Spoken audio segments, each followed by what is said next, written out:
Já falo. Fala pessoal, estamos aqui em mais um vídeo do nosso canal. Mais um vídeo aqui de entrevistas da nossa série Ordem Progressivo. E hoje eu vou fazer algo que eu queria muito fazer nessa série, e é algo diferente, que foi apontar para o futuro, assim, né? Não só da música progressiva, da música experimental brasileira, mas também para a gente ter um pé também no presente, no que os artistas estão fazendo agora e de artistas que surgiram, entre aspas, em tempos recentes. Então, hoje, antes de eu já apresentar meus convidados, peço para que vocês adotem o procedimento padrão de sempre. Abriu, deixou o like, ativem o sininho para as notificações e se inscrevam. Nos sigam nas nossas outras redes, né? Progland no Facebook, Prog Underline Land no Instagram. Se você conhece alguém que produz música, nos envie, por favor, no Groover. E também, por último, mas não menos importante, nos siga no nosso site também de resenhas. Né? Introdutório feito, eu vou já falar aqui, já apresentar a participação de uma banda que eu sou fã demais, assim, cara. O som deles, para mim, é uma coisa que realmente aponta para o futuro, tem uma urgência, tem uma penetratividade muito única, assim, um dos maiores nomes da cena do Wood Grude, né? Da cena da psicodelia, do progressivo nordestino hoje no Brasil. Caras de João Pessoa, na Paraíba, terra abençoada ali, né? Pessoal do Tela Azul, muito obrigado pela participação de vocês. Já vou apresentar cada um. O Diogo, ele é o guitarrista da banda. O Ian, cantor, frontman. E o Arthur, também guitarrista. Né? Queria já mandar também um abraço aqui, né? Para o Lucas Madrugo, baixista, e também o Marcos, né, baterista, que não puderam estar aqui, mas estão também em espírito aqui no trabalho da banda.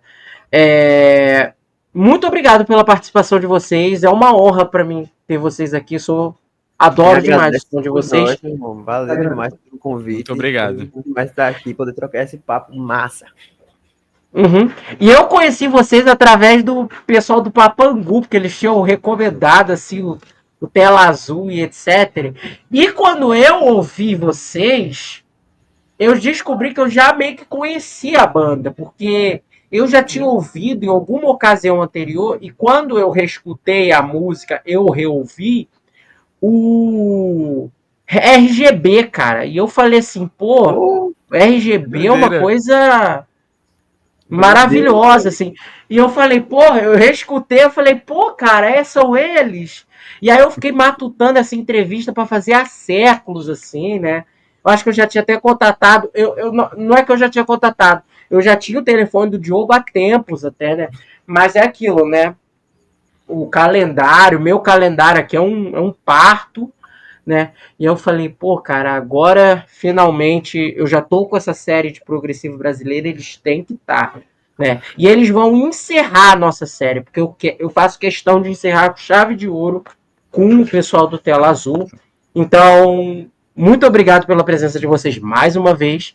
E agora eu já vou começar a entrevista falando de perguntando, na verdade, como é que surgiu a ideia da banda? Porque vocês, entre aspas, né?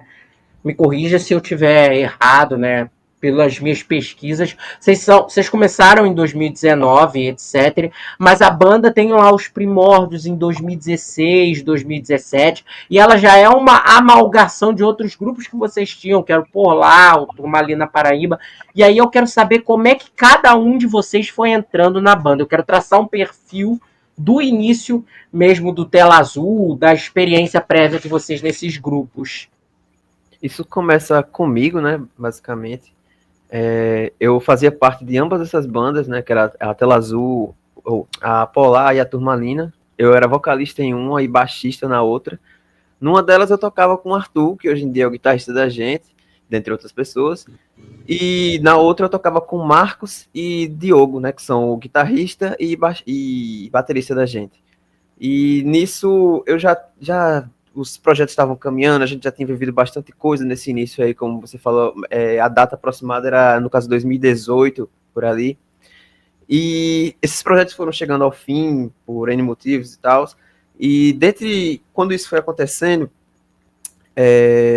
eu fui aprendendo muita coisa nessa estrada, né? Com essas duas bandas, a gente viveu todas aquelas experiências de início, de base, né? De passar vários perrengues absurdos e dar a cara a tapa. E isso foi moldando e fazendo cada vez mais a gente aprender coisas e entender sobre qual seria a melhor maneira de fazer as coisas. No caso, o nascimento da Tela Azul, ela já nasce, tipo, eu querendo fazer uma coisa, uma banda, né, um projeto, que fosse feito da melhor maneira possível, onde a gente pudesse se expressar da melhor forma possível, sabe? Tipo, sem filtros. O negócio assim, não tem uma expectativa acerca do que a gente vai fazer em relação à sonoridade, à intenção artística. Era um descobrimento total. Então, por isso, vindo ao fim desses projetos anteriores, fez sentido para mim captar essas pessoas, né? Diogo, Arthur e até Lucas também, que é de uma outra banda, foi uma indicação de Arthur, ele pode falar melhor disso depois. Mas, assim, nasceu dessa vontade de liberdade musical, né? De liberdade artística e de fazer as coisas de uma maneira compromissada, sabe? Tesão mesmo, tesão de fazer o som. Foi, e surgiu ali no final da Polar, né? Ali, tipo, já tinha a ideia antes do fim da Polar, um pouquinho, estava surgindo ali em 2020, mais ou menos. E aí, com a pandemia, a Polar acabou não os programas não dando certo. E aí, a gente já estava com essa ideia daquela Azul, inclusive. E a gente foi decidindo o nome ali, né? A gente sempre tem a listinha dos nomes, que é uma troca de ideia ali no WhatsApp, inclusive, acho que até a Polar foi assim, se eu não me engano. E a gente chegou no nome da Tela Azul, né? Inclusive, era escrito Tela Azul normal. Azul escrito de forma azul normal, português. Português não. Uhum. E aí, graças a... Já tinha uma banda, né, Ariana? Isso foi bem na época que a gente lançou o primeiro single, que foi Estunado, em 2021. Nessa época nem tinha todos os membros que tem agora. Era, acho que mais eu, Arthur e Diogo e Lucas, sem Marcos, né? E nesse caso apareceu essa banda, velho. Tipo, eu não lembro se foi um mês, acho que foi ou no mês exato que a gente foi lançar isso aí no Spotify. Aí eu pesquisei só pra pesquisar, que eu já tinha pesquisado várias vezes antes, mas dessa vez tinha, velho. Aí a gente teve que. Ainda existem até algumas versões dessa logomarca que a gente tem até hoje, que é essa, com o nome errado, né? No caso certo. Mas, meu assim, Deus, gente. A gente quis manter o tela azul porque é ambíguo, né? Ao mesmo tempo que é uma coisa digital, é analógico, se você pensar de determinados pontos de vista, né? Porque uma tela azul, tanto pode ser a tela azul do PC, quanto uma tela que a gente pinta, né, com o azul. E a gente manteve a sonoridade, esse Z a mais, né? A gente acrescentou isso aí, como uma forma de dar uma certa homenagem, um aceno para o nosso pertencimento, né, linguístico cultural, que é algo que a gente valoriza muito, carrega nas músicas da gente também, né? Aqui a gente não fala o azul de uma maneira muito cantada, tá ligado? É uma coisa mais direta, mais azul. Aqui que eu digo no Nordeste, né? João Pessoa. Sim. E aí... Cara, eu acho genial esse nome, bicho. Tela Azul, cara. Ninguém nunca. Falei, cara, bicho, como ninguém pensou num nome desse pra banda, assim? Também, viu? Os dois Z também, com a pronúncia. E eu não sabia dessa história, né? Pra mim, esse outro Tela Azul é um impostor, sacou? Tela Azul, você é uma. Se você tá assistindo isso, você é de outra banda, você é uma pessoa má. E o Paulo, pelo menos, tem uma história pra gente contar.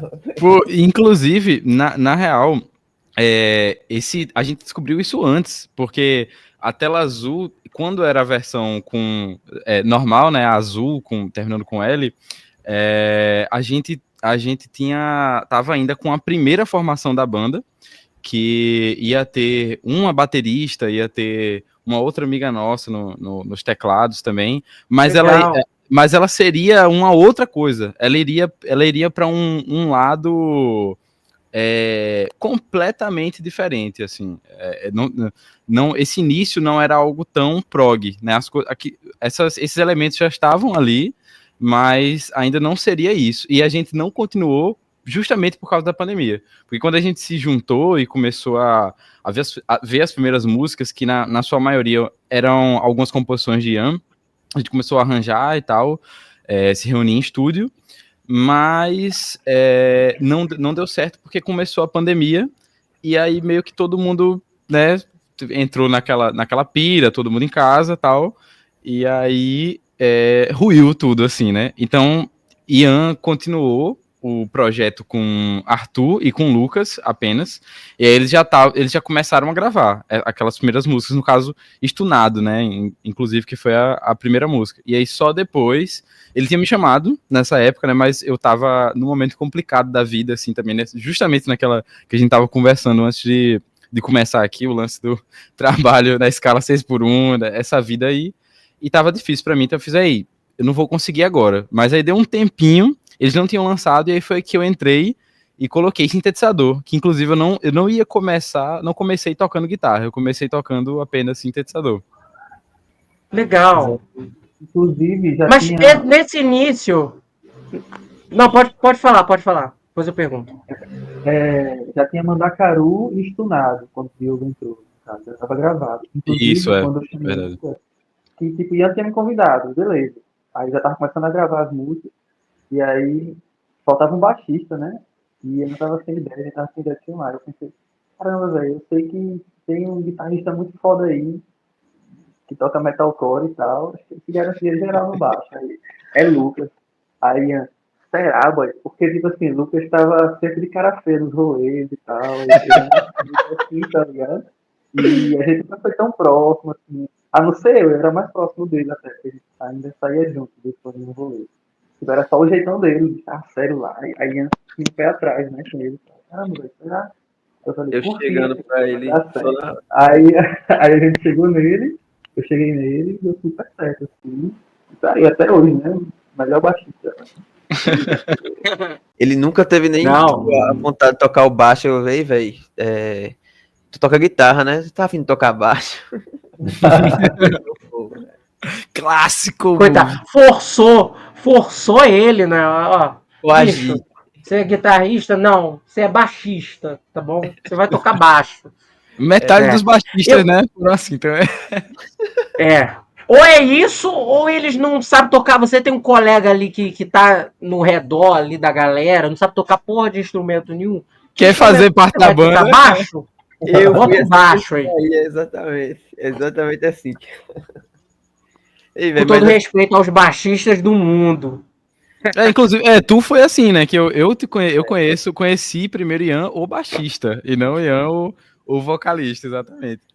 e pegando um gancho só do que Diogo falou ali sobre esse início, né, da banda não ter sido uma sonoridade que é essa sonoridade que a gente tem hoje em dia, faz sentido com aquilo que eu disse, porque, tipo, a premissa não foi a gente fazer uma banda de prog, né, necessariamente. A gente não tinha essa... Eu acho que não tinha nem tanto referencial prog presente como foi mais tarde na vida da gente, nessa época, né? Então, era questão de liberdade. Então, a gente fazia as músicas que vinha na cabeça da gente, assim, tipo, vou fazer uma música de tal gênero, de tal parada. Inclusive, também o prog também não foi um desses, né? Nasceu dessa liberdade. Total, total. E é uma coisa que eu ia, inclusive, perguntar, né? Arthur, eu te interrompi, Arthur, pode falar. Não, pode falar. É que basicamente eu ia aproveitar, né? Eu ia até perguntar, porque o Diogo, isso me chamou a atenção, né? Nesse início nós faríamos uma coisa meio diferente ali, né? E eu queria até perguntar como é que era o som nesse início e se grande parte do. Porque Estunado foi a primeira, né? E eu queria perguntar se ela meio que também foi uma das primeiras composições do grupo, ou se o live musical que vocês explorariam no Ballet Explode e também já nos singles, né? O próprio Estunado, no DDD e etc. Já era uma coisa ali que já estava crescente. Como é que esse repertório foi sendo formado, né? Nesse iniciozinho? Então, no início era muito nebuloso, porque tinha umas influências diferentes. A gente tinha acabado de fazer uma banda de metalcore, né? Ali, então minhas influências todinhas estavam basicamente ali no metalcore. Eu sempre fui mais metal moderno, assim. E aí, Ian sempre teve É o menino do influência Gente. mais aí, Ian é uma enciclopédia musical, assim, né? Tem referência de tudo, todas as bandas, todos os estilos, assim, conhecimento. Então ele é o mais eclético assim, da gente, ele é o filme de todo mundo que saca de todas as nossas influências. O Lucas é mais pro metal também, como eu também fui logo no início. Né? Então pode ver ali que Estunado tem praticamente a música inteira sou eu solando, feito um maluco, velho. Eu até me arrependo de voltar a tentar de fazer diferente, tá ligado? Porque eu vim do metal, assim, e aí o riff era mais virtuoso, entre aspas, mais rápido, e aí o Estunado foi nessa pegada, né? Aí chegou o Diogo, colocou um synth muito louco também no Estunado, que era mais a pegada dele. Eu acho que já tava uma influência mais prog ali, né? Inclusive no começo, né? No começo eu acho que eu era a pessoa que já tava no prog e tal, que tava vivendo, já vinha vivendo há alguns anos essa parada e que carregava mais esse lance da loucura completa, assim, também. Mas eu acho que é porque foi um lance, assim, basicamente as composições dessa primeira tela azul seriam composições de Ian, né? Seriam músicas dele que ele trouxe e aí a gente tava começando a arranjar. Ele tem muita influência de emo também e de metal também. Assim, na realidade todo mundo na banda, menos Marcos, assim, nossa escola foi metal, assim, só que vários metais bem diferentes, assim, né? Claro. Vários metais bem diferentes. Assim, Arthur, como falou, era do Gent, do metal mais moderno. Ian também, mais do metalcore e coisas assim. Eu escutava thrash vindo dessa pegada. E Lucas também, thrash barra metalcore, barra metal moderno e tal. Pode falar também Maravilha. mais. Você pode falar também mais sobre isso, né, Ian? Que era as músicas suas do começo e tal. Exatamente, tipo, a proposta inicial da banda, eu cheguei para conversar com os meninos nessa fase que virou a Tela Azul que é hoje, foi que enfim, eu cheguei com 10 músicas prontas, basicamente, assim, já com uma gravação de guias dessas músicas. A ideia era que eles se colocassem naquela música e mudassem, alterassem da maneira que eles preferissem, usando um determinado instrumento, né? Que no caso de Arthur foi a guitarra, Lucas foi o baixo e Diogo, nesse início, como ele tinha explicado, o synth. Mas, assim, um motivador de criar essas músicas foi a vontade de passar determinadas mensagens subjetivas e tal, certos sentimentos, né, que eu venho, como os meninos falaram, dessa escola do emo e tal, eu curto umas paradas, tipo, uns emos pseudo-modernos, assim, né? I Prevail! Pronto, I Prevail, eu também acho legal, mas, tipo, já é no final da minha lombra, já. Mas... Bring Me The Horizon, por exemplo, eu peguei a época ali, Legal. coisa... eu também veio dessa escola muito doida do Suicide Silence, galera do Deathcore e tal, que é sentimento puro, sabe, a música. Não é apenas o peso pelo peso, é o peso pelo que eu quero dizer. Então, eu tinha muita coisa para falar nessa época, eu não sei nem o que eu queria dizer tanto, tá ligado? Mas, assim, tinha essas 10 músicas, algumas delas foram se diluindo, algumas foram lançadas até depois, postumamente, como Indivíduo Tridimensional, lá na frente da discografia da Tela Azul. DDDD fazia parte disso também, Mandacaru, e Estunado, ela era especificamente uma que eu tinha feito em conjunto com Arthur, lá atrás nessa meia época aí da pandemia. Foi a primeira bateria que eu fiz, inclusive. Foi exatamente, com o nosso antigo baterista. Nosso antigo baterista. Nosso grandioso Midi, Dr. Midi, isso aí, puta que pariu, isso aí era bom.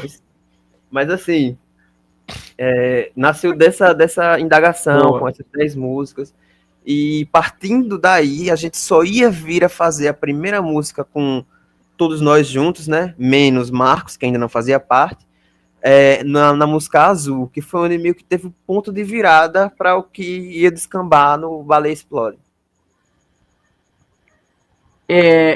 Cara, não, achei engraçado essa explicação, né, do início da bateria e etc. Porque as coisas, geralmente, início de banda é muito artesanal ali, tudo, né? E principalmente você sendo um dos principais compositores, então eu imagino que a demo ali era muito próxima do que vocês já se aproximavam e etc. Em termos de estrutura mais enxuta, digamos assim. E eu queria perguntar já uma análise, né? Já desse início em comparação que vocês viriam a fazer depois. Você, hoje em dia, o Tela Azul mudou muito a maneira de compor as músicas, porque pelo que eu percebi, no início era mais estruturado e etc. Mas no Baleia Explode, eu ouço o álbum e assim, é lógico. E aí eu já não sei como é que foi o processo de composição, por isso que vocês já vão me explicar nesse sentido.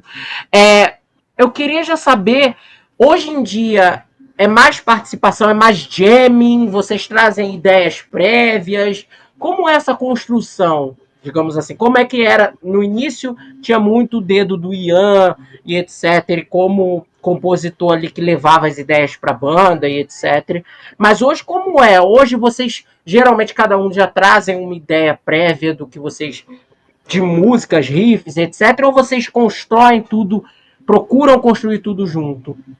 Então, é uma grande mistura, assim, são Uhum. vários métodos de composição. Quando a gente, como ele falou, né, quando a gente faz azul, é quando a gente começa a se encontrar. Porque, como a gente falou, a primeira tela azul lá morreu porque começou a pandemia, né? Então morreu, eu meio que saí do projeto, né? Me distanciei porque acabou, eles reviveram e começaram ali os três, Arthur, Lucas e Ian. Aí eles começam a fazer essas duas músicas, né? Estunado e Mandacaru, né? Você tinha falado, é isso, né? E aí, com o tempo, a pandemia foi ficando mais tranquila, foi passando, vieram as vacinas e tudo mais, e aí a gente finalmente conseguiu se encontrar na minha casa. E aí foi onde a gente conseguiu tocar junto as primeiras vezes, mas ainda sem Marcos. Foi quando a gente começou o processo de composição de azul. Que aí já vem o nosso método que eu acho o mais comum, o que mais acontece, que é o seguinte, alguém traz uma ideia inicial, e só é uma ideia mesmo, apenas um riff ou apenas duas partes, né? De repente uma intro e o que seria uma No estrofe, azul e foi aí perfeito. começa tudo. E aí daí, na hora mesmo, a gente vai construindo as partes, e de repente, num segundo encontro, a gente continua. Então, eu diria que talvez tem o lance também Já aconteceu também da gente ter uma música que alguém traz a música quase inteira, ou traz a música inteira e a gente só vai arranjar aquilo de uma outra forma, mas talvez o método mais comum seja esse. Alguém tem um riff, Quais? e aí, alguém tem um riff, e aí a gente junto, né, ao vivo mesmo ali no ensaio, pega esse riff, ou essa harmonia, e dali faz uma parte e já vai emendando todas as outras. No Baleia Explode, por exemplo, tem o dedo de todo mundo, assim, as músicas Ah. praticamente todas foram assim, eu tinha uma ideia, eu trouxe uma ideia, a gente fez aquela intro e começou uma estrofe. Aí daí alguém já dá a ideia para a próxima parte, outra pessoa dá a ideia para a próxima parte, outra para a próxima, e alguém modifica a ideia que deram. E aí daí assim vai. Pra nós, essa história de tipo, quem fez a letra, quem fez o arranjo, quem fez isso, Uhum. é apenas uma questão de tipo de registro, sabe? De análise. Porque a autoria a gente assume como a banda, né? Como a tela azul, porque realmente assim, não faz sentido, mesmo que a gente tenha metodologias diferentes para agir e fazer as obras, de certa forma não seria o que sai no produto final, né? No objeto final artístico, se não tivesse passado por todo mundo antes. Então não faz sentido para a gente ter essa questão de autorias separadas. Mas assim, eu imagino que é difícil para a gente assim agora falar sobre qual é a maneira que a gente está usando atualmente, ou como é que a gente está fazendo as coisas para compor, porque a gente teve esse ano um trabalho meio paralelo de vários projetos. Dentre eles, por exemplo, o Pedra, que foi lançado no início desse ano, que é um EP mais lo-fi, mais doideira e tal. E já tem nessa época do Pedra, a gente já estava terminando um álbum de produzir, né, um álbum que a gente já começou antes do Baleia Explode. E nesse meio tempo a gente começou agora um outro EP, já está terminando. Então, tipo, cada um desses tiveram maneiras diferentes de serem feitas as obras, né, as músicas. Em alguns deles, como o Diogo falou, foi essa coisa que a gente aprendeu lá do Baleia Explode e a gente foi explorar ainda mais aqui, né? Eu acredito, se eu não me engano, os meninos não me deixem enganar, que uma das últimas músicas que a gente fez, assim, do Baleia Explode foi o Maracutaia, né? E ela meio que apontou a direção para onde meio que o negócio ia. Então, nesse novo EP, a gente fez essa dinâmica que tem uma parte importantíssima, que é a gravação.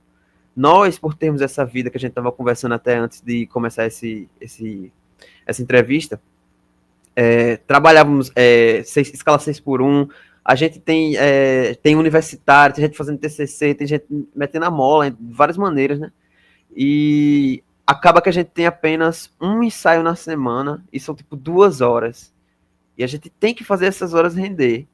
Um personagem importante para esse rendimento da gente é justamente a gravação do ensaio. Isso é até tipo uma dica que eu dou para a galera que quer fazer coisa doida, quer fazer coisa complexa, tá ligado?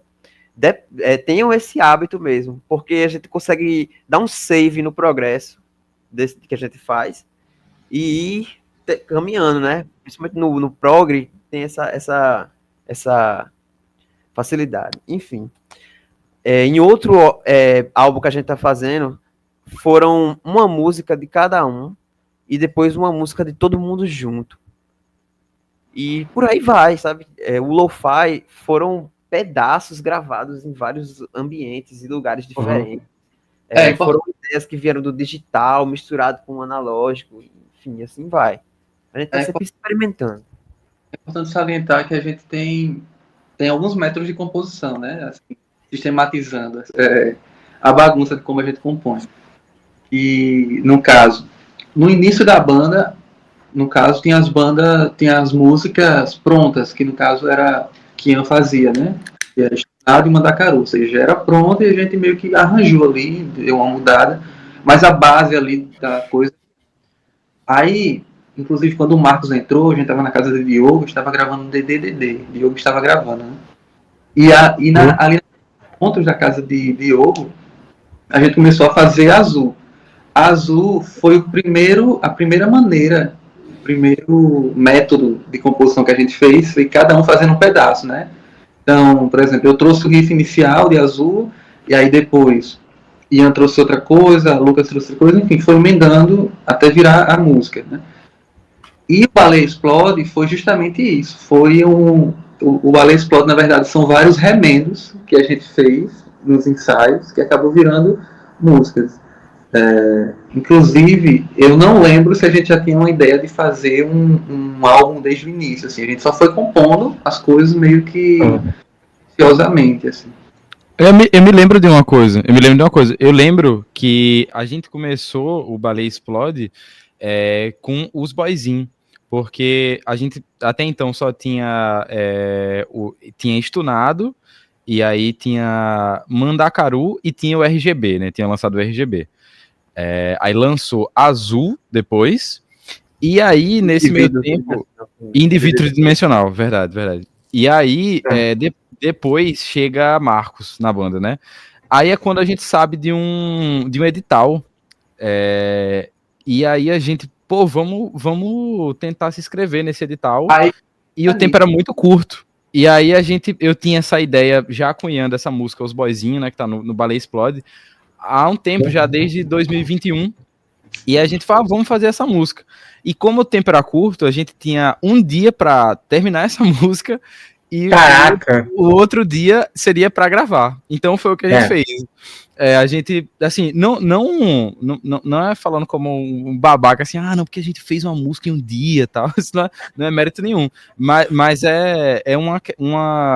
um método também que a gente acabou adotando no Baleia Explode que funcionou bem, que foi o de ter, como eu posso dizer assim, ter decisões rápidas, entendeu? Assim, às vezes não ficar moendo tanto numa parte. Então a gente começa, já tinha o riff do o que seria a estrofe e o que seria a intro, né? E depois a gente foi só acrescentando as partes. Eu dava uma outra ideia, Arthur deu outra ideia, Ian deu outra ideia. Na minha opinião, isso aí de tomar as decisões rápidas influencia um pouco nessa questão da psicodelia da gente. Isso caracteriza um pouco, ela dá esse toque psicodélico. Né? Então, tipo, o Baleia Explode resumindo, foi esses retalhos da gente, né? É um primeiro método. O segundo é do outro álbum. Desse último EP que a gente fez, a gente já tem um álbum pronto, saca? Opa! Ficou responsável por fazer uma música inteira sozinho, e aí levava o ensaio e a gente arranjava a música, para relembrar como era no início, assim, né? Que era basicamente isso. No caso, o Ian trazia as músicas e a gente arranjava. Então, esse álbum aí, que já está pronto, cada um trouxe uma música e a gente foi mudando as partes. Não, essa parte aqui é massa ter essa passagem, não sei o quê. Cada um foi dando seus pitacos. Esse é outro método, então. Cada um traz uma parada pronta e o grupo rearranja ali. Diferente do Baleia Explode, tudo junto. E o meta foi basicamente, se eu não me engano, foi Diogo que fez paradas com o Pedra, desculpa. Meta. Pedra. E aí tem outro álbum também sendo feito, que foi antes do Meta também, antes do Pedra também. Né? Então tem, basicamente, a gente estava trabalhando em simultaneidade com o Pedra, dois álbuns na verdade.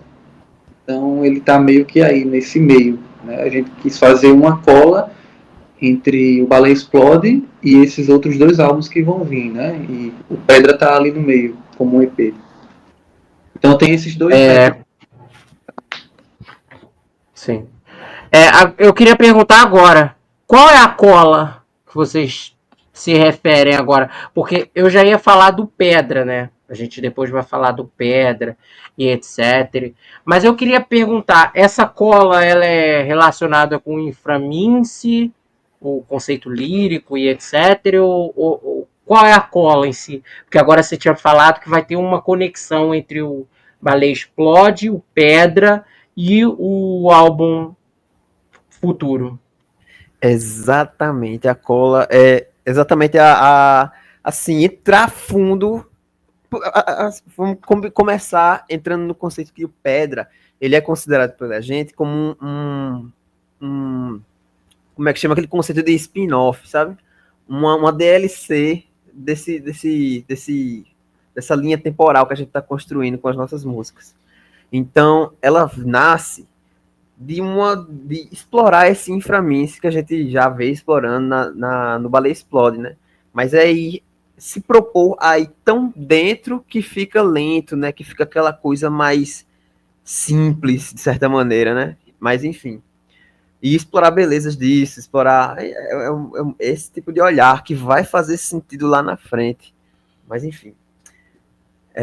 Então, vai ter ainda um EP, que esse EP, ele tem um pouco mais de significância nessa linha canônica da nossa história. E ele vai servir para colocar a gente na frequência correta para entender o próximo álbum. E, assim, a partir do próximo álbum, vai mudar esse conceito de Inframince como o cerne, sabe? A gente está explorando aqui no Baleia Explode um determinado espectro disso, no Meta um outro espectro bem distante disso, nesse EP que vai vir agora é outro tipo de direção, e essa direção vai levar a algum lugar. Então é meio que por aí que a gente está pensando, mais ou menos assim. Eu não sei se eu respondi direito a sua pergunta. Preciso perguntar aqui agora. O repertório, grande parte desse repertório desse futuro álbum já está finalizado já? Já, as músicas já estão prontas. A gente só tem que relembrar, né? Porque faz tempo que a gente elas. E é assim, tipo, a gente revisita. Como? Porque a gente tem um privilégio, eu falo que é um privilégio, porque nem todas as bandas têm a oportunidade de ensaiar uma vez por semana, né, de graça, porque a gente tem a oportunidade, tipo, na casa de Diogo tem uma batera e tal. O mais triste que seja dizer isso, né, véio? É uma realidade. Consegue ensaiar É um privilégio do caralho isso daí. Porque muita gente não consegue ensaiar isso, porque depende de estúdio, depende de grana também para poder pagar estúdio, que é caro, né? Principalmente uma vez por semana também. Então, a gente meio que aproveitou esse horário de 2 horas que a gente tem, e aí a gente gravou todas as músicas, todo o processo de composição dessas músicas desse álbum. Então já tá tudo, as demos, entre aspas, estão prontas, né, no celular. Aí. A gente só tem que revisitar toda vez, né? Inclusive esse EP que a gente tá trabalhando foi assim, né? Vamos terminar aquela música, passou um tempão sem ensaiar, aí a gente escuta a aliança se tocar, e aí vai relembrando parte por parte, mudando uma coisa aqui, outra ali, dando umas lapidações, até finalizar, até a versão final. A gente grava do fim até a versão final mesmo. E aí vai para a próxima música. E esse é o processo. Sobre esse álbum, inclusive, ele tem músicas desde antes do Baleia Explode em si. E ele, apesar de estar pronto, né, ele também, quando o músico diz assim, quando a banda diz assim, a gente tem uma música pronta, se ela não tá gravada, tudo pode acontecer ainda. Uhum. Mas assim, a gente já tá num estágio avançadíssimo dela, mas a questão é que tem sem querer trazer esse aspecto melancólico, mas eu acho que é necessário, quando a gente fala de música e a gente fala da vivência de um músico, dizer que, tipo, Claro. A gente gostaria muito que esse álbum, por ser uma coisa que a gente dedicou muito tempo, a gente dedicou muito esmero, que ele fosse gravado da melhor forma possível. Então a gente começa já tentando a inscrevê-lo em editais há muito tempo, velho. E nunca passa, sabe? E a gente vai sempre dando uma adiantada, mas chegou num limite. Vai acontecer. Não, vai sim. E é aquilo, né? É todo um processo para fazer isso e etc. O Baleia Explode, vocês também submeteram a esse processo, né? Exatamente, com certeza. A gente tentou inscrevê-lo, mas também não conseguiu, e a gente faz as coisas na raça, né? Agora o Baleia Explode foi ainda mais na raça do que o que a gente consegue fazer, por exemplo, hoje em dia, né? Com outros conhecimentos, outras oportunidades, outros acessos que a gente vai tendo. Mas, poxa, velho, fala aí um pouquinho, Diogo, como foi o Baleia Explode. Então, eu que mixei, né, o Baleia Explode, Ian masterizou. Legal. E assim, basicamente foi tudo muito, muito caseiro, assim. Eu já tinha algum tipo de conhecimento sobre áudio, assim, porque outras pessoas, amigos meus já tinham começado nisso, e também eu tenho uma certa amizade com pessoas que trabalham em estúdio e que têm estúdio, então eu sempre infernizei muitas essas pessoas para saber sobre mais informações, ter mais informações, e com isso a gente começou a gravar, né? Foram vários tipos de gravações, assim. A gente captou a bateria aqui em casa, né? Que Marcos mora aqui comigo também, divide a casa aqui comigo, e a gente gravou aqui com 4 canais, todas essas baterias, na sala aqui, aqui onde eu tô, nessa varanda. E aí eu gravei umas guitarras com amp, Arthur gravou umas guitarras de casa, Ian gravou os vocais de casa, Lucas gravou com Ian, e a gente misturou isso tudo, tentou lapidar o máximo que podia, e eu fiz a mixagem. E é interessante, assim, até voltando minimamente naquele assunto do começo, do fato de que no começo o som nem era um lance tão voltado pro prog, mas é porque é interessante porque, assim, todos nós somos assim, crianças dos anos 2000, né? Até Marcos, que é mais velho, que já tá nos seus 30 anos aí, se for pensar, quando tava no final dos anos 2000, ele também ainda era ali um pré-adolescente, digamos assim, né? Então a gente já nasceu com tudo rolando, assim, claro que depois tiveram mais transformações e outros movimentos musicais super importantes, mas eu acho que essa coisa da gente, assim, esse lance também que ele falou as músicas sofreram algumas mudanças, mesmo depois de estabelecidas, mas na hora da gravação mudou-se uma coisa ou outra, porque eu acho que é muito uma característica da gente, dessa nossa geração, assim, claro, a gente tem com certeza um cuidado com a música, obviamente, com certeza, mas ao mesmo tempo eu vejo que na tela azul as coisas são muito assim, essas coisas podem mudar, pode ser outro timbre, pode ser outro instrumento, e é isso mesmo, a gente curte muito a bagunça também, o imprevisível, não se apega às coisas, né, porque tem gente que escreve uma música, grava uma música, e produz uma música, enfim, e as coisas têm que ser muito, mesmo no universo do prog, eu vejo que às vezes rola isso, assim, as pessoas se apegam muito às ideias, se apegam muito ao momento, e a gente deixa acontecer mesmo, bem por aí.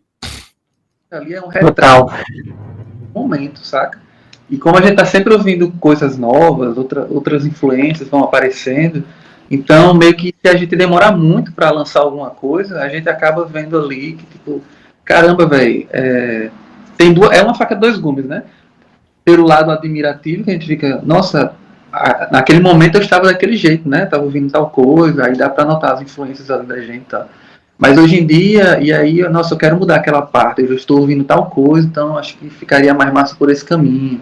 Tá? Então, tem esse lado também, né? A gente sempre acaba mudando porque meio que naquele momento é uma foto, sabe? Do que você é ali. Se você não lançar logo, a foto vai ficando.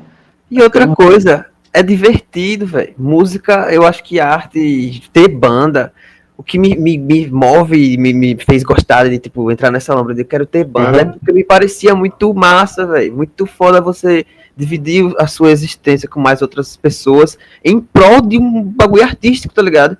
Em prol de um discurso, em prol de uma ideia artística, tá ligado? Ideias artísticas, véio, mudam pessoas e pessoas podem mudar, tipo, pessoas são universos, tá ligado? Você muda uma pessoa, você entra, não mudar, velho, você interage com aquela existência, isso gera uma satisfação, isso gera, porra, uma experiência muito incrível, tá ligado?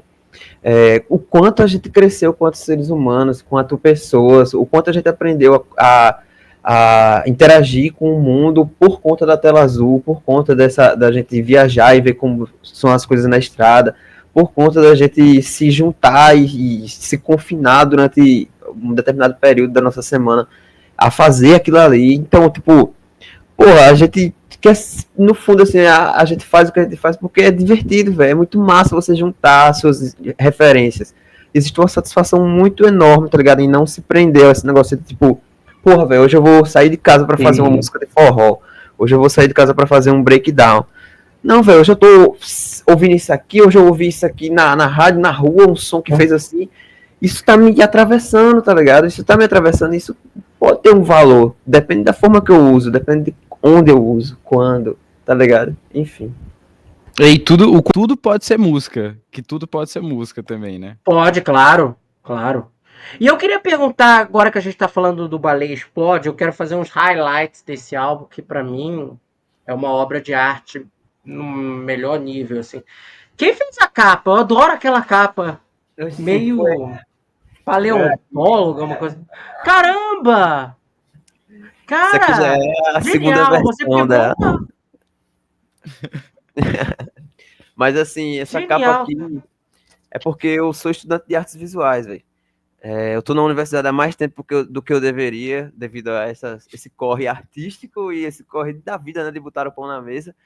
E dentre as experiências que eu tive lá, rolou um estágio em que eu pude trabalhar em sala de aula com crianças, a questão das máscaras. Foi até uma questão interdisciplinar. Uma professora de teatro pediu para nós, da aula de artes, trabalharmos máscaras com eles, que eles usariam, essas crianças, posteriormente nas aulas de teatro. Então, a gente teve que estudar sobre máscara, dar um aparato sobre a história das máscaras e nas culturas diferentes pelo mundo. E a que tinha mais próxima da gente foi essa da papietagem, tá ligado? Que isso aqui é papel. É papel, cola, misturado com água e muita paciência. Uma tirinha de papel cortado. Véi, então, por trabalhar isso com a galera na sala, eu acabei tendo essa proximidade, né? Porque eu não sei se aqui no Nordeste, aqui na região onde a gente mora, é muito comum o alaúça, na época de carnaval, coisa assim. Então, eles se vestem com uma fantasia bem pesada e tal, e também usam essas máscaras feitas de papel, tá ligado? E, então, é uma coisa bem próxima de mim. Eu morava na rua onde eu morava na infância, tinha uma escola de samba do local, do bairro. Então, eu via muito desfile, esses alaúças passavam muito na minha rua, e isso me atravessa de determinada forma. Então, eu quis expressar, através dessa técnica, algo que eu estava sentindo ao ouvir o álbum, né?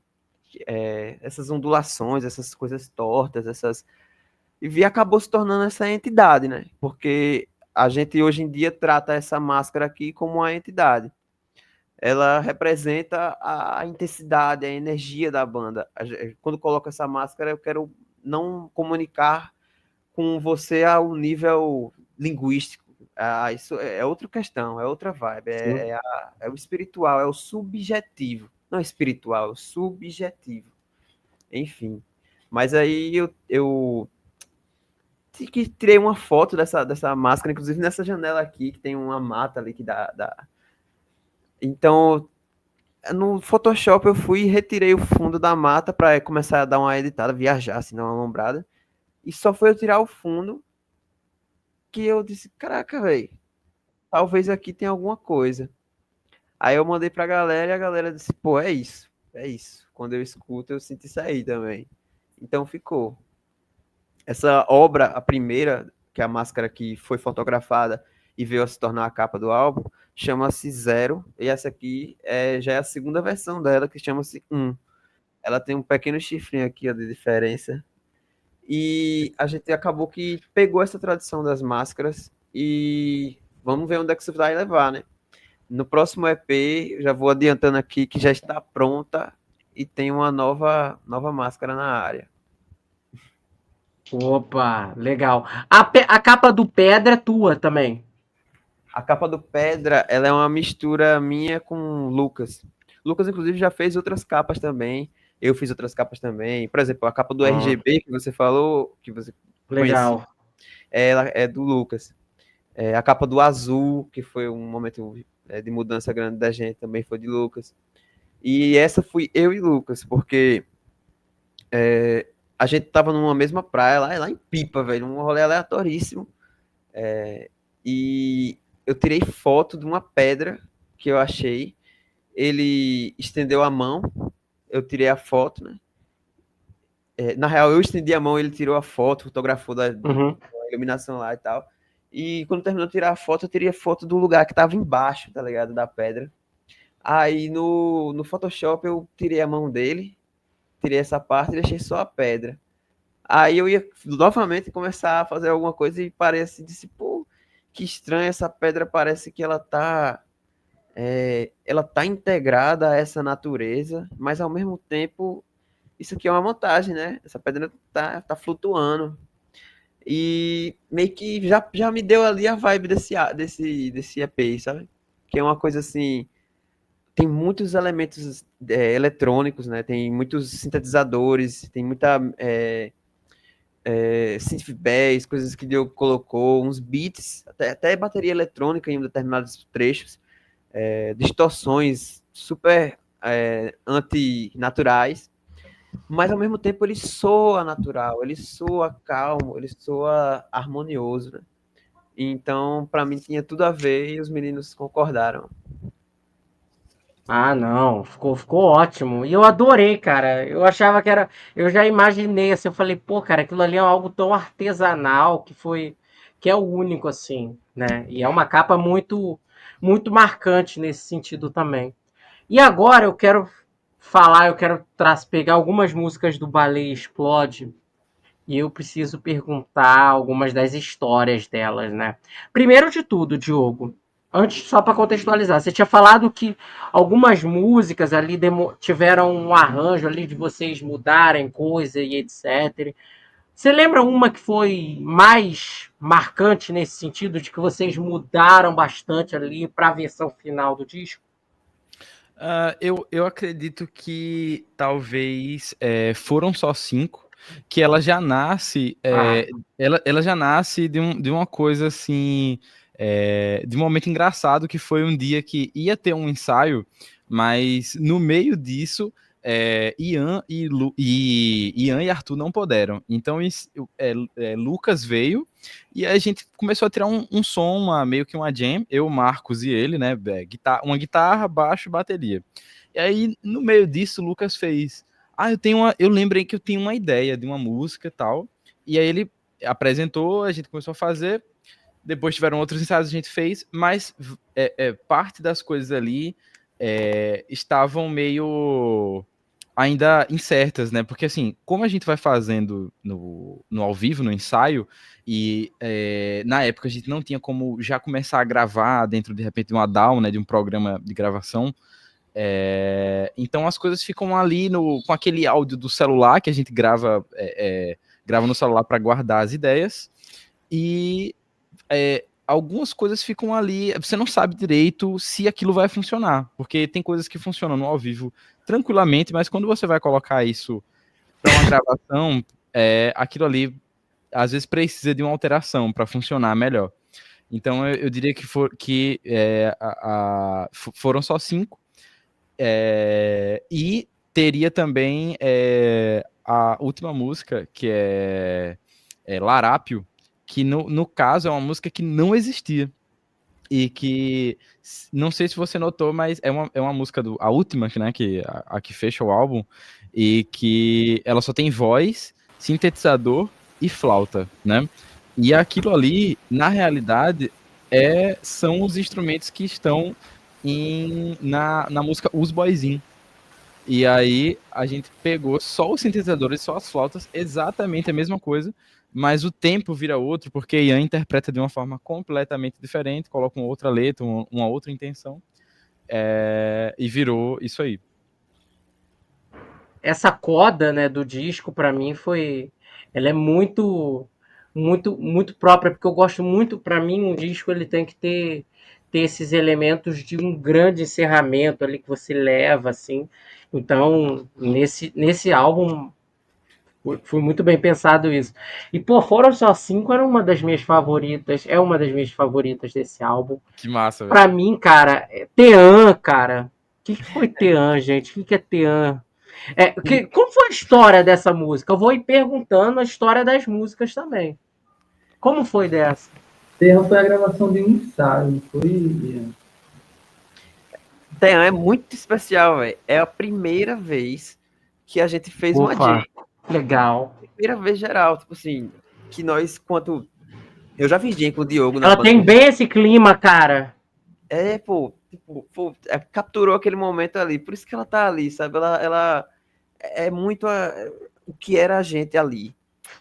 Apesar de ser uma gravação bem de antes da época do Baleia Explode ser feita e tal, mas é muito o que veio a ser o Baleia Explode. Nessa época da Jen, que foi Tean, não existia sequer Azul. Ela nasceu dessa amálgama aí, dessas figuras cósmicas e idealísticas que a gente estava tendo. E, enfim, a gente fez aplicou nela uma lógica meio dubstep, né? Sim, total. De fazer o overdub da parada, né? Então o Diogo foi lá e interagiu com isso, colocando uma bateria eletrônica, um loop muito louco, que ficou aquilo que ficou, né? E, inclusive tem também a primeira vez que a gente usa um animal na gravação, que é a cachorrinha Ária. Ela é responsável pelo latido distorcido que inicia e fecha o som. Lembrar isso aí. E essa música a gente não toca ao vivo, a gente nunca... Na verdade, Já nos aventuramos. a gente tocou uma versão diferente, né? Lá em Timbaúba, a galera de Timbaúba viu essa aí na adaptada, né? Então não é original, assim, é a única música que a gente não toca como tá gravado. É porque acho que é impossível, né? Uma coisa meio jam ali. E é mais uma dessas, mais uma coisa, uma dessas coisas nossas, assim, de desprendimento completo, assim, do que tem que ser, do que não pode ser, do que pode ser, porque claramente é um áudio muito fodido de celular, que a gente gravou ali, e a gente tem que colocar isso, velho. A gente tem que colocar isso, porque isso ficou muito legal. Como o Ian falou, assim, esse lance de criar música em jam e ter essas experiências vinha também muito da Turmalina, porque é uma banda que também tem um pouco de prog ali, tem uma história assim, a gente fazia muito esse tipo de coisa, mas na Tela Azul foi a primeira vez que a gente tinha se encontrado, né, lá na minha casa, quando eu morava em Jaguaribe, que é um bairro aqui de João Pessoa, e a gente se encontrou lá, e aí meio que foi a primeira jam, inclusive iniciada meio que por mim e por Lucas, que nunca tínhamos tido uma interação assim mesmo, a gente se conhecia da cena, já dividiu muitas noites assim, né, nos bares por aqui e tal, tocou junto, mas ainda não tinha tido uma interação. Inclusive, eu e ele somos, porque ela tem um quê de reggae ali, de dub, né, alguma coisa meio assim, e eu e ele somos, digamos, os mais inclinados para isso. Eu curto muito reggae e ele também. E meio que surgiu dessa história, isso aí. Aí que vem o palavrão que ele canta. O palavrão. Hoje nos ensaios, Sim. a gente sempre inicia com a jam totalmente do zero. Então, eu digo que se a gente fosse tocar ao vivo, assim, velho, e ainda é um sonho que eu tenho de fazer isso ainda, inclusive acho que eu faço mesmo, tipo, a gente fazer um show inteiro só de jam, sem combinar nada. Só Maravilha! na interação ali, velho. Porque, tipo, tem 5 pessoas com influências diversas que eu jamais imaginaria que eu ia ficar tão em sintonia com essa galera, tá ligado? Tipo, geralmente a galera de sintonia quando tem da mesma vibe ali, né? A galera do jazz fusion, principalmente. Tem aquela interação natural, né? Porque sempre ouvem as mesmas influências. Mas tipo, a gente é justamente também o contrário disso, né? E rola uma sintonia muito foda que eu nunca senti antes, porque nenhum outro projeto. Sim, inclusive é muito louco porque a gente gosta de muitas coisas em comum, né? Curtimos muitas bandas, prog, inclusive, né? Obviamente é o que a gente mais curte em comum. Mas se você se prestar atenção, são os grupos dentro da banda, né? Assim, sim, claro. O King Crimson, aí eu e Marcos gostamos mais, aí tal banda, você vai ter Ian, Lucas e Arthur que curtem mais e tal. Eu diria que talvez a única banda que a gente gosta muito em conjunto, assim mesmo, que todo mundo se encontra, seria o Gentle Giant. De resto, sempre é isso, assim. Total. Tem 3 que curtem mais e 2 não curtem tanto e tal. Mas volta também. Mas volta também, verdade. Gentle Giant mais volta. Não, mas volta é vocês todinho, cara. Eu enxergo muito o estilo do Omar Rodrigues ali. Oi? Eu sou o que menos conhece mais volta do grupo, eu acho. Acho que eu só conheço querido, ouça o Francis the Mute, cara. Não, esse aí ele já ouviu, obrigado mesmo. E ouça a Drive-In, por favor, cara. Que é a onda de vocês todos, né? Vocês falaram do metal lá e etc. É minha religião, assim. Eu sou ateu, mas eu tenho a religião, é mais volta. Não, é demais, assim. E eu queria agora perguntar também das parcerias que vocês têm, né? Porque Larápio, que é desse disco também, que é um petardo, tem também a participação do Adriele e Pedro Francisco nos créditos.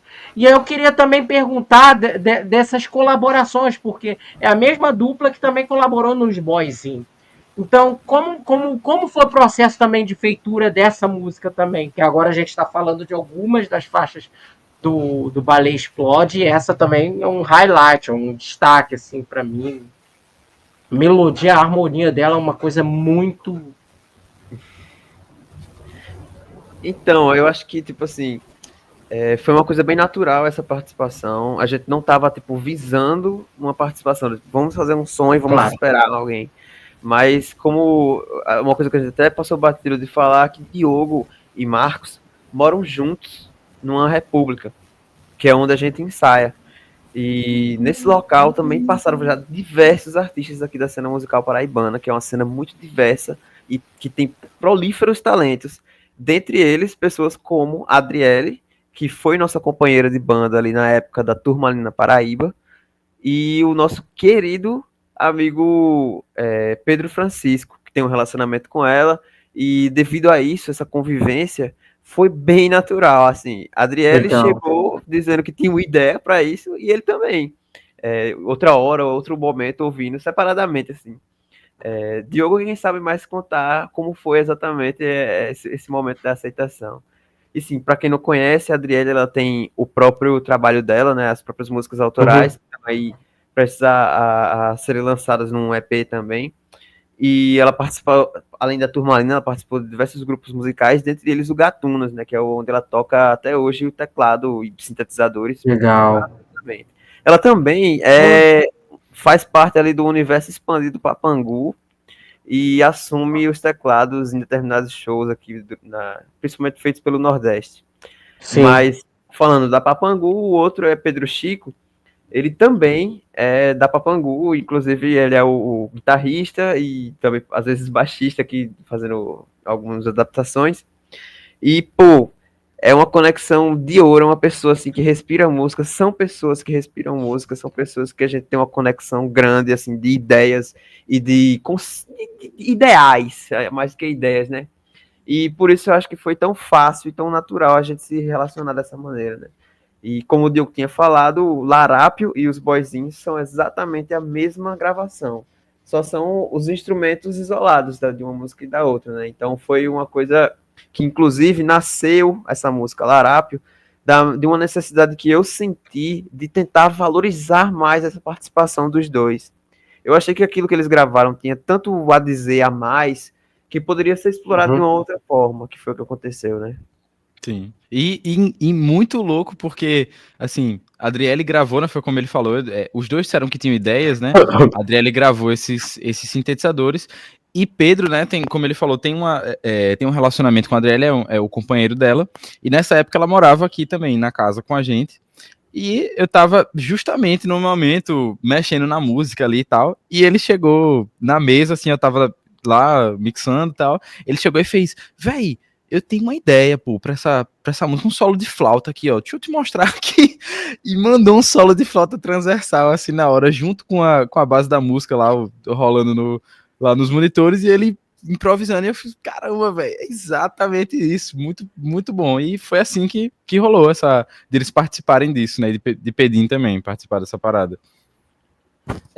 Entendem outras... Não pode terminar. Que existem hoje em dia já outras participações, tanto que a gente ainda vai lançar, tanto que ainda vão lançar com a gente, quanto participações que já foram lançadas agora, por exemplo, no Pedra.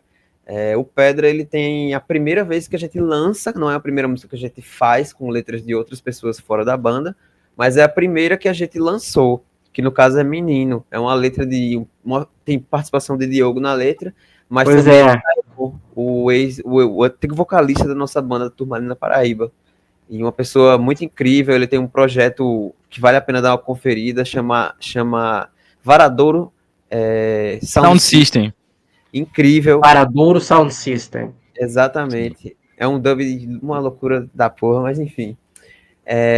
E além disso, tem também a voz emprestada da nossa amiga Carolis, que na real o nome dela não é Carolis. É a Não Sou Carolis, o nome dela.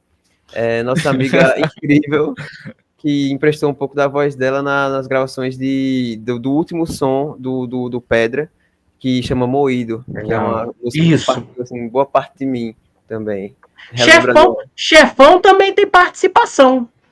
Exatamente. Tem uma participação maravilhosa de mais uma pessoa aqui porque assim parece que é porque a gente tá aqui, mas não, assim, a Paraíba, João Pessoa é um lugar, a Paraíba como um todo, né, é um lugar muito, muito antropofágico, muito sensacional, as pessoas são muito originais aqui, e essa participação é de Breno, um grande amigo meu, um amigo de infância meu, um amigo nosso, que também morou aqui. e que é um poeta marginal, que é um músico marginal, porque é interessante que ele tá aprendendo a tocar violino agora, mas Cara, fenomenal isso. ele não tocava nada, nunca não tocou nenhum instrumento musical convencional, mas é uma pessoa apaixonada por música. E a gente tava aqui gravando, a gente fez, pô, seria muito legal uma conversa, assim, uma coisa, um lance meio podcast no meio dessa música. Na verdade, a gente pensou primeiro em colocar uma poesia dele, mas ele também é uma pessoa, assim, muito, muito louca, muito aleatória, muito divertido. E quando a gente chamou ele, aí tentou esse lance do poema, mas a gente fez, não, velho, porque ele e Ian começaram a conversar antes, e aí eu fiz, não, tem que ser isso, tem que ser uma conversa. Tiração, e aí surgiu completamente do improviso. A gente fez um take primeiro, que foi uma outra conversa, e depois o segundo take, que foi a conversa que tá lá, né? Você planta soja? Já plantou soja? Mas é sensacional. Ele Não, tem ficou fenomenal. Tá Ficou pra fenomenal.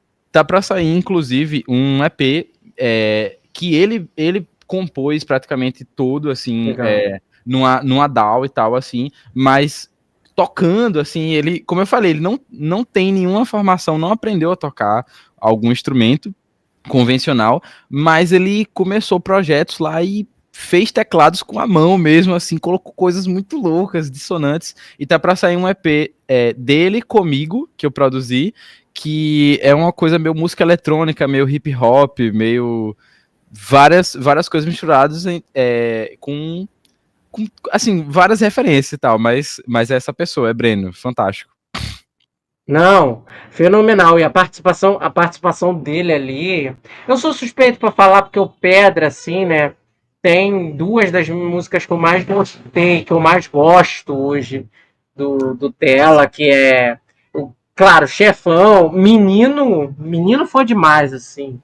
Vídeo dela que vocês publicaram também ficou lindo, né? Valeu. E eu queria. Oi? Valeu demais. Ah, cara, que isso. E agora, no Baleia Explode, né? Temos duas músicas assim que são muito, olhando assim, redes e etc. no geral, são, entre aspas, as mais conhecidas do álbum, né?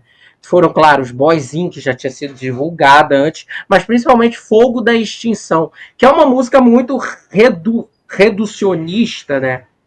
Entre muitas aspas, embora o disco ele tenha diferentes estilos, do que é o álbum, do som de vocês e etc. E também, não à toa, ela abre o trabalho. Como foi a composição dessa música?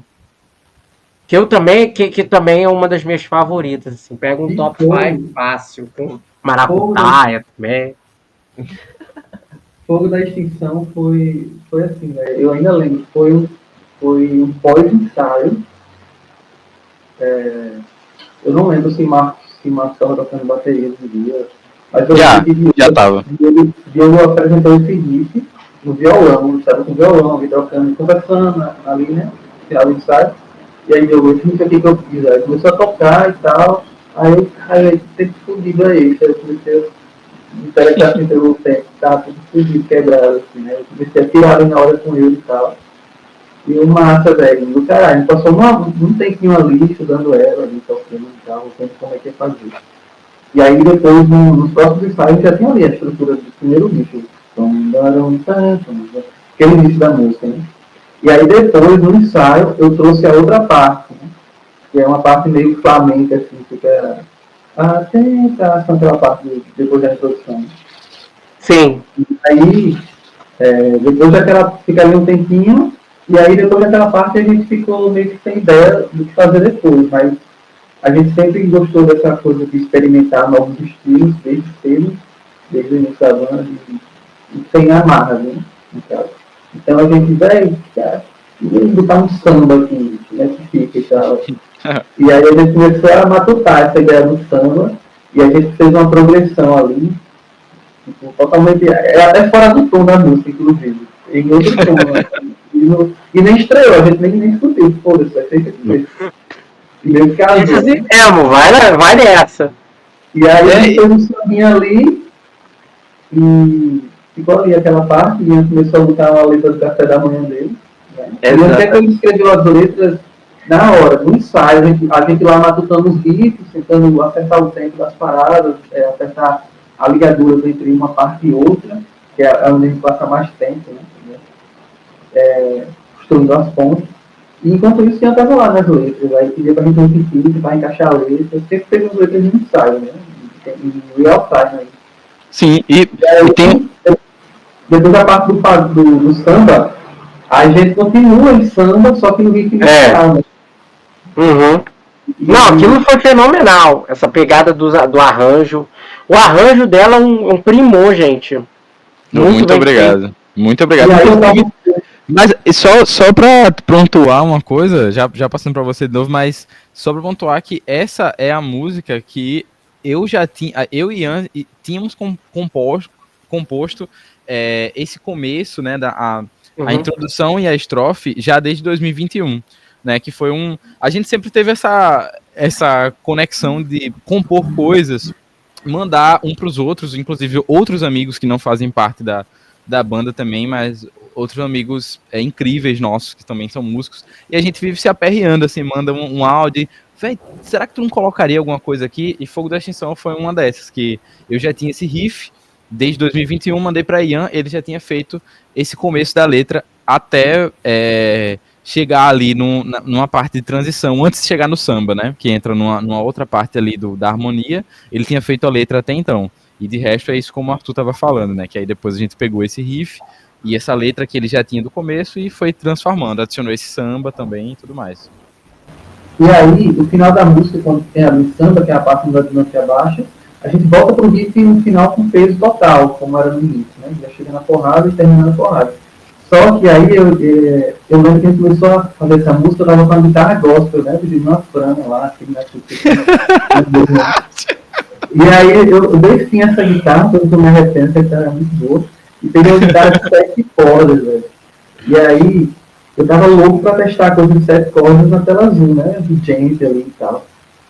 E sempre que tocar o final dessa música, eu ficava querendo pôr a 7ª corda ali, né? Porque é um riff menor, ali tem as cordas soltas. E aí eu, velho, se a gente dropar esse riff pra si, né? Que é a cisona da 7ª corda. E aí, na gravação dessa música, no final, ele muda o tom. Ele fica mais brutal ainda, quando ele começa a... Ele vai pra...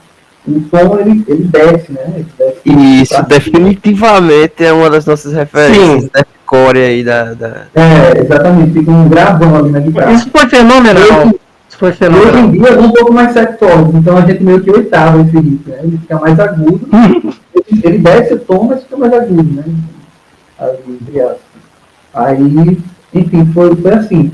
Sendo que a gente já tocava essa música antes do Ballet Explode, já estava composto, a gente já tocava nos shows das primeiras músicas, só que não tinha nada do arranjo como tem hoje em dia, né? Tem 2 solos meus, tem essa dropada no final também, não tinha nada.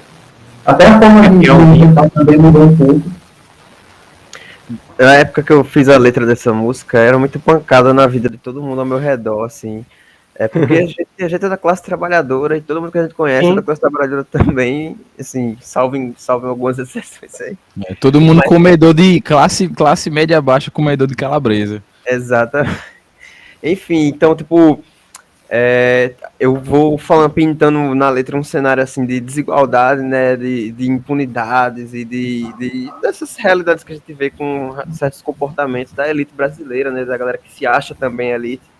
E... aquele samba ali, como da mesma forma que ele representa um alívio nessa estrutura da música, também eu queria representar o alívio que é da vida, né? Que é o que a gente pode fazer, é cuidar daquilo que a gente tem o controle, que a gente pode administrar, que a gente pode cuidar uns dos outros, né? Cuidar dessa coisa que a gente consegue tocar, que a gente consegue realmente viver. Então a receita de pão é porque eu realmente faço aquilo ali todo café da manhã, até hoje em dia. É meio psicopata da minha parte fazer isso, mas toda vez eu começo a mesma receita, não é por conta da música, isso já vinha de antes. E tá ali, porque realmente, velho, só você cuidando de você, tendo um bom café pra enfrentar o mundo cão, velho. Não, é sempre assim. E, cara, essa pra mim, se eu tivesse que botar, e aí eu pergunto, já é uma pergunta que eu faço pra vocês. Se vocês tivessem que escolher uma música que, Um alien tá chegando na Terra, ele precisa conhecer Tela Azul. Qual é a faixa? Eu acho Eu escolheria essa, mas e vocês? Quais escolheriam? Eu escolheria Fogo porque eu acho que é uma síntese do álbum Baleia Explode, porque tem um pouco de tudo ali. Tem um pouco do prog, tem um pouco da música brasileira que a gente gosta e coloca, e tem um pouco do rock mesmo, né?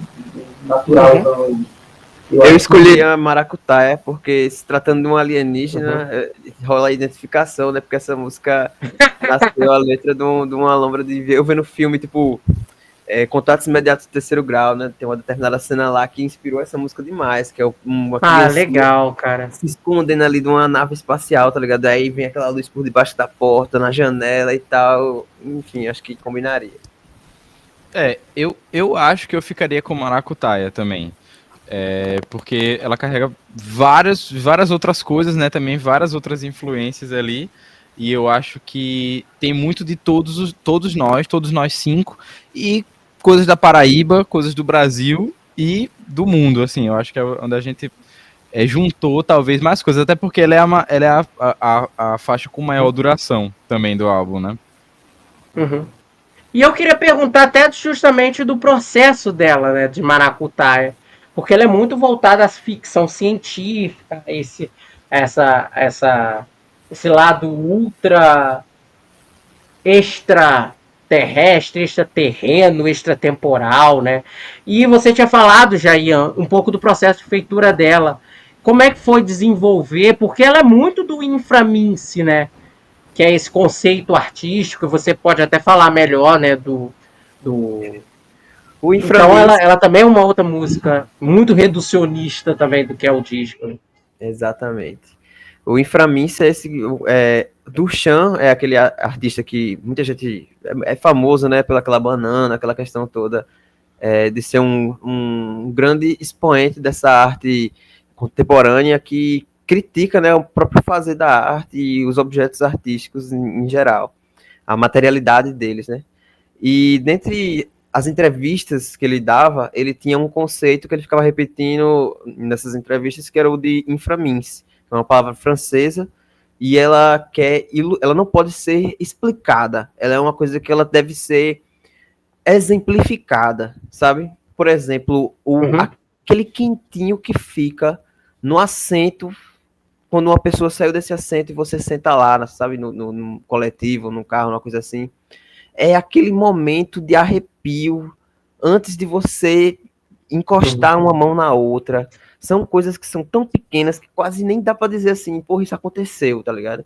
Mas essas coisas influenciam a gente diretamente em N graus, em N questões.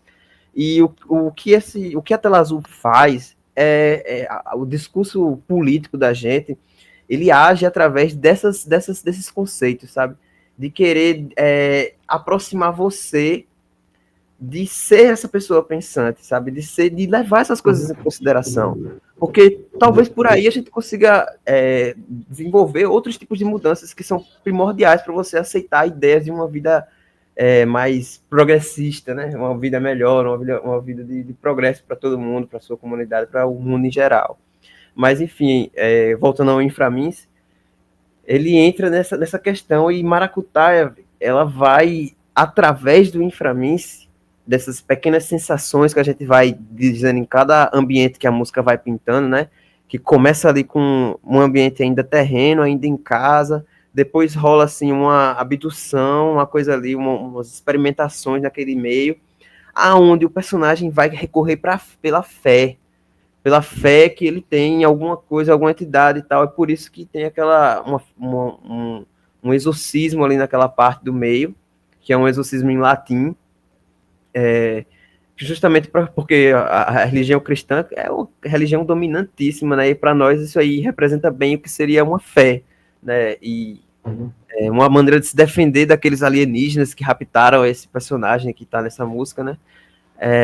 Através dessa fé, e isso vai ser explorado mais na frente. Isso foi a ponta, né, da que a gente já deu ali. Então, eu considero também que o Inframince, ele ajuda a banda, a gente, quanto narrativa, sabe? a desenvolver as narrativas da banda e a ditar os rumos da história que a gente vai contando, das sensações que a gente quer passar, né? E uma coisa interessante também, uma história rapidinha, que mais uma vez, né, eu tava aqui em casa, na cozinha aqui da casa, que é o ponto de encontro, o maior ponto de encontro da gente aqui na casa, na cozinha, onde a gente escuta música e tudo mais, fica lá curtindo, e a Adriele ainda morava aqui nessa época, né, e aí o Papangu tava gravando o Lampião Rei, que também tem uma música com o nome Maracutaia. E ele tinha acabado de chegar da gravação, né, lá no El Rocha, né, tinha voltado, e aí eu tava escutando naquele ponto, né, que eu já tinha mixado do Ballet Explode, e aí ele, e aí, caramba, massa, a música com meu nome, aí eu fiz Maracutaia. Ele, não acredito não, velho, a gente também gravou uma música de nome Maracutaia, exatamente a mesma coisa. Aí até hoje eles dizem que eles não intuam com a gente, não, que a gente lançou primeiro. Tá aí, tá. Não, ótimo. E agora, a gente já está na reta final aqui do nosso papo, né? Quando vocês, eu já preciso falar, quando vocês estiverem lançando o segundo, né, full álbum, né, excluindo o EP, estão convidados, né? Por favor, tá aqui. Vamos fazer o papo só falando do novo disco e tudo mais. E agora eu quero fazer umas perguntas para vocês. Umas perguntas, assim, complicadas. Show mais marcante. Polêmica! E aí, quem começa aí? Vocês aí. Começa tu aí, pô. Começa tu. Rapaz. Caraca, eu vou citar, assim, coisas que... Putz, as melhores... Umas das melhores experiências que eu tive na minha vida são sempre junto dessa galera, sabe? Em show, em relação com a arte no geral, seja só com a gente, ou seja com o público também. Mas, porra, velho, um dos momentos mais legais foi ver Queco da Papangu cantando junto comigo os boyzinhos ali numa casa muito importante aqui de João Legal. Pessoa, um lugar, uma usina cultural, muito massa, sabe? Num show que foi a gente e a Papangu, justamente. Então, pra mim, eu colocaria esse aí bem... O som tava massa. Arthur? Eu acho que esse show ali foi incrível, velho. Esse show ali, de som, assim, eu acho que foi o melhor som que eu já toquei na minha vida. Foi esse show, né? Estrutura animal dessa casa específica. Dava para se ouvir direitinho. Porque assim, underground, você se ouvir com qualidade é quase uma lenda, né? Principalmente assim, quando você não anda de porra nenhuma de filme como eu, sou totalmente analfabeto de timbragem de guitarra, essas coisas. Tem um salva de ouro toda vez, de ouro emerge nessas coisas. Né?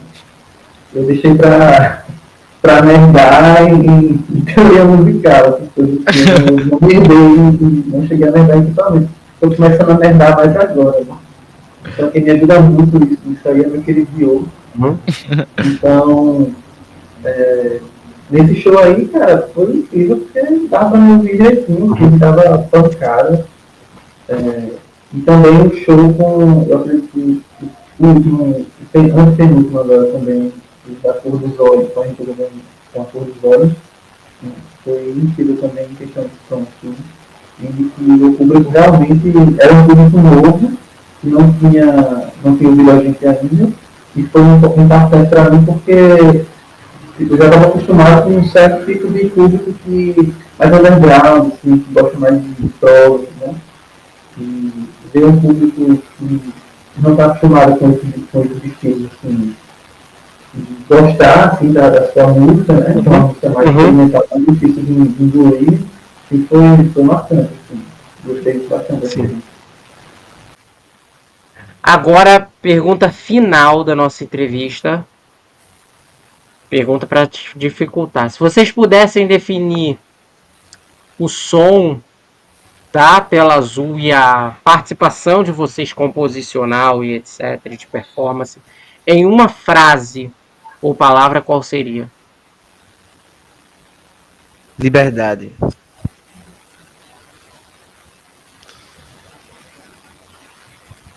Pô, não, Qual seria? Pra mim, eu acho que seria a musicalização, né? Porque meio que a gente gosta de musicalizar tudo, né? O que fizer som, o que tem onda sonora ali, tá valendo assim, pra gente. Né? Às vezes até musicalizar imagens a gente. Então meio que musicalização é isso aí. Pretencioso, mas diria arte. Arte. Porque é muito isso, né? A arte é liberdade, é musicalização e é tudo também, né? E eu acho que vai muito com o que a gente tava falando lá no começo, e eu acho que é muito mágico que a gente se permite a tudo, assim. Se permite a qualquer coisa que nos faz gostar do momento, sentir o momento. Então acho que vou botar nas duas, hein? Liberdade e arte. Liberdade e arte.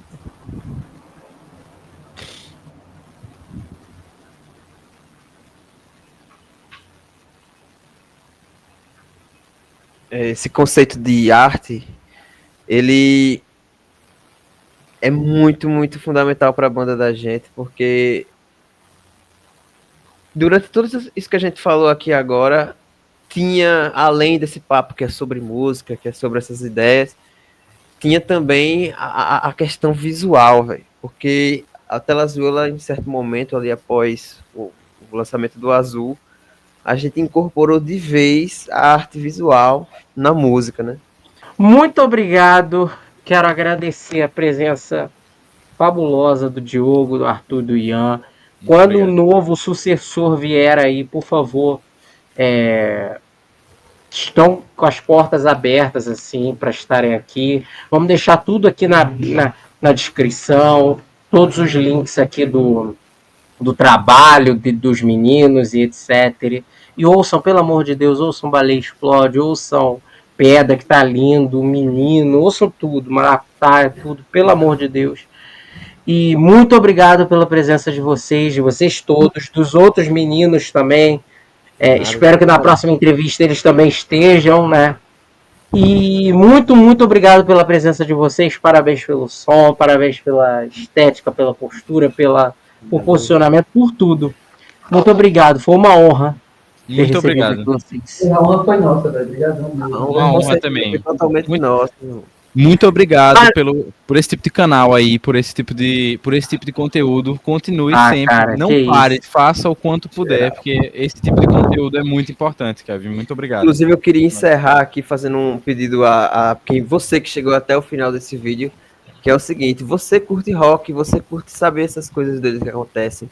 E acontece muita coisa foda aqui no Nordeste, velho. Aqui em João Pessoa, aqui na Paraíba. Por favor, gente.